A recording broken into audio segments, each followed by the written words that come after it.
immigration, on the DHS memo, two parts, if I may. Is one of the goals here mass deportation?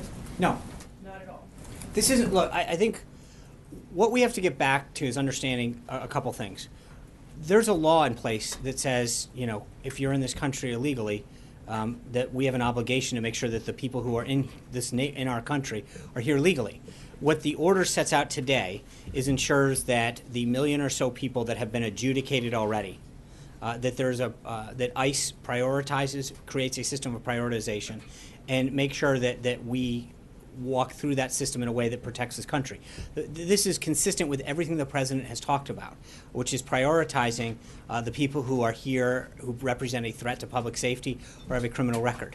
And all this does is lay out the exact procedures to make sure that that subgroup of people who pose a threat to our nation because of a conviction or a violation of public safety or have a criminal record are adjudicated first and foremost. That's it, plain and simple. So is then, a follow-up to that, is the White House's message today to undocumented people in this country whose only crime is being in this country illegally, don't worry, or you're on your list? The message from this White House and from the DHS is that those people who are in this country and pose a threat to our public safety or have committed a crime will be the first to go, and we will be aggressively making sure that occurs.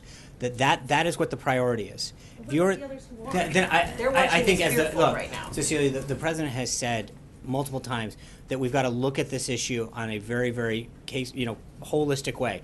And the number one priority, when you look at the scope of how many people are in the country illegally, the number one priority is making sure that people who pose a threat to this country are immediately dealt with. And this is not a small group of people. We're talking close to 1 million people who have already been adjudicated and had their status processed through a formal due process system.